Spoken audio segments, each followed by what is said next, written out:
Hey everyone, this is an Amalgia video for Final Fantasy Crystal Chronicles Remastered Edition, and today we're going to be talking about Cycle 1 of Mount Kilanda. You won't be able to access Mount Kilanda until at least Year 3. If you're in Year 3 or 4, you access it by going to the Jegan River that is west of Mars Pass. If you're in Year 5, the Jegan River dries up, and then the boat captain moves to the port that is west of the starting town. If you're at or beyond Year 5 and you've already fixed the Jegan River by visiting Veolus Sluice, then the boat will eventually move back to the Jegan River port and not the Tipa port.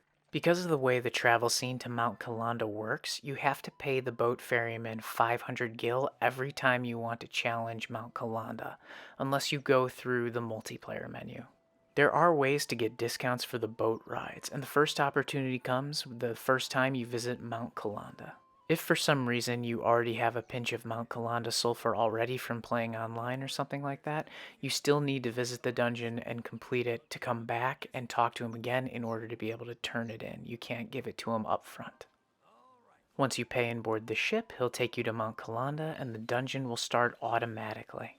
In terms of size, Mount Kalanda is not a very long dungeon, but it's densely packed with many enemies, and if you want to wipe them all out, it takes time.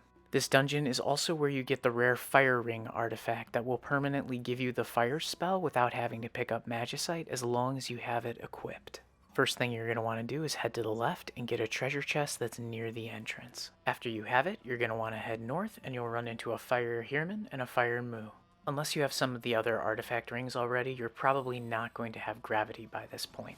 Without gravity, the Heermans have very high HP and are difficult to kill. They are also immune to fire magic. The moves are mostly there to annoy you with their claw swipe attack and quick movements, but they do have a move where they can hit you with their tail that will stun and interrupt your casts.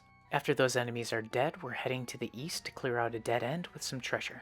Next to the treasure chest over here, there's another Heerman and a Lamia. Lamias spend most of their time casting slow and stop at a distance. However, they have low HP, so they're usually not something you need to worry about. After they're defeated, there's another Heerman guarding a treasure chest to the east. Once you have the item out of that box, we're heading back west. Once you hit the fork, we're heading north to where that fire spout is, and then taking the first path southwest. But first, a quick note on these fire spouts. There are a few bridges in the zone that can be raised by throwing jugs of water into the fire spout on the correct angles. This one in particular is a little tricky because you need to be slightly to the left of it and throw the pot in order to get it in. Throwing it from the front will often not work and the pot will just break and there will be a puddle in front of the spout. If this happens, it may seem like you're stuck, but just head west to that dead-end hole and the bridge should eventually raise. After you've dealt with the pot, head down the southwest path like we talked about earlier to clear out some enemies and get some treasure at a dead end. A Fire Moo will reveal itself from underground, and then there's another Fire Heerman to deal with in the same way we've dealt with them before. Beyond those enemies in this southwestern alcove, there are two treasure chests in an area that looks like a makeshift blacksmith's forge. Once you have the treasure, head back and cross that stone bridge we raised with the water jug. We're going to clear out these enemies to the west, but there's a zone line here. Make sure not to cross it because we need to go back east first. You've probably dealt with the large beetle enemies in the past, but they're very susceptible to thunder and blizzard magic. Loop around this magma rock formation and get the Heerman to the north, and then we're going to head back east. There will be another fire spout here, but this bridge is not critical. You can throw it in from the front in order to raise it, or you can just keep going by. All the way over to the east from here is a dead end with some easy enemies and a treasure chest. As a side note, the aura spells of the main three elements have very powerful centers. There are also two hitboxes that rotate around the center one that are the equivalent of level 1 magic. Centering a Thundara, for example, would be more powerful than a Thundaga, but Thundaga has a wider range and online you can do Thundaga +1 and +2. This hole behind the treasure chest is where the hidden Moogle Den is. You can only access it offline, but that's where the stamp is if you need one from Mount Kalanda. Once that eastern dead end is cleared out, we're heading back north. When you've defeated these last two enemies blocking this hall, you can follow it all the way to the zone line. There are 3 zones to get in the next area, and each one will have a goblin carrying a sword walking away from it. This is mostly an aside before I go through the layout of this area, but it is possible to hit all 3 goblins with physical attacks and knock out their swords. Hitting them once will make them drop it, and that deprives the boss of his extra swords during the boss fight. On Cycle 1 though, this really isn't necessary because the boss is very easy and his swords break regularly when he does certain attacks. Running through this area after the goblins is very dangerous because it's densely populated with enemies and Mog will usually get tired. Here I missed the third one because I accidentally took a detour, but it is possible to get them all before they cross the zone line. Anyway, with that explanation out of the way, I'm going to go back to the far eastern zone line and explain this area.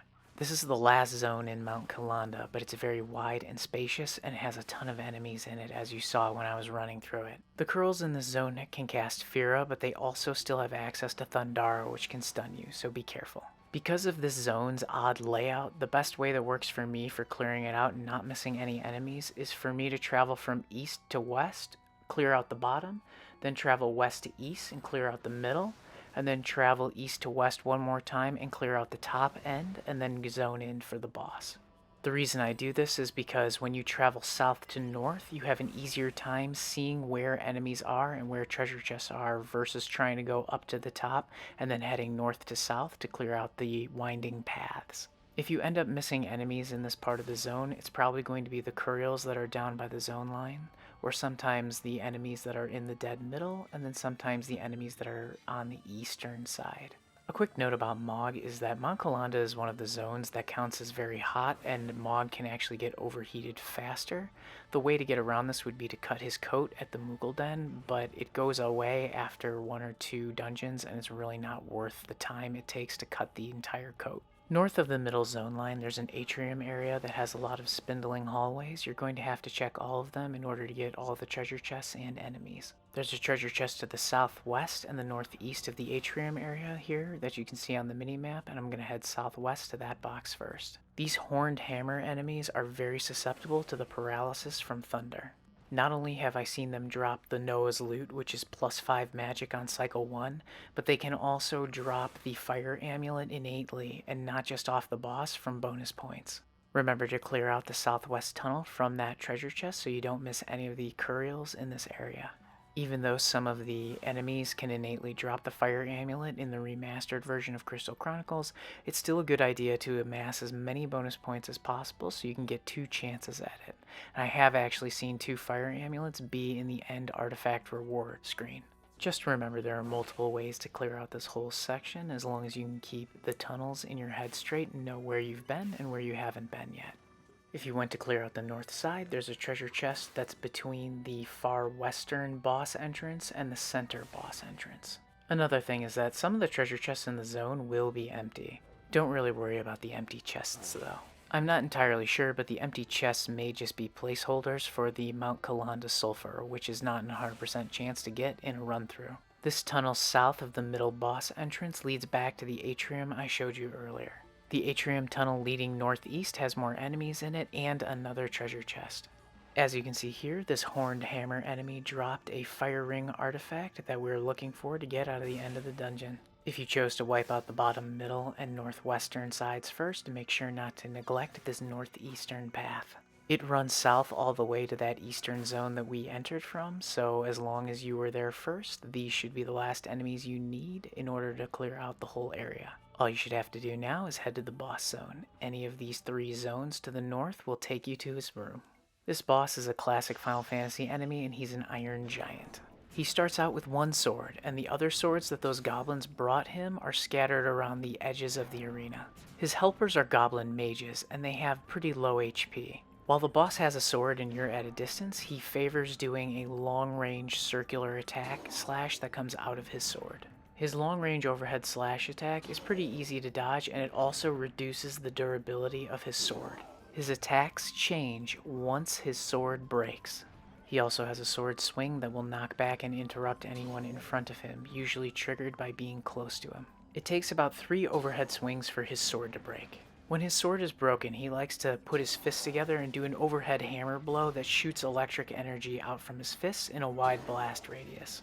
Sometimes he'll also back up and run at you with a shoulder bash, but it's very slow and takes a long time to execute, so it's a good time to get some hits in as long as you're not in front of him. As far as elements go, he's immune to thunder, but ironically he's not immune to fire, and it works very well against him. Blizzard also works. One last thing I'm going to mention is that there are fire spouts around the arena and water jugs. Throwing the water jugs into the fire spouts will make a jet stream appear that will damage the boss. But on Cycle 1, he has pretty low defense, and this is more of a Cycle 3 mechanic, so I really wouldn't worry about it and just burn him down the best way you can. After he's dead, it's time for artifact selection, and hopefully you get lucky because there's a lot of good things that drop from this zone on Cycle 1.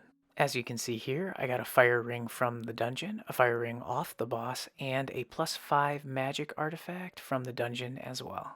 If you don't already have a fire ring, you should definitely grab it because it can up your usefulness when you're playing online with other players. After you clear the dungeon, it'll ask you whether you want to head to the East Riverbank or the West Riverbank. The West Riverbank drops you by the Fields of Fum and Damon's Court on that side, and the East Riverbank drops you by Mars Pass. If the river is dry, I think it just drops you by Port Tiba.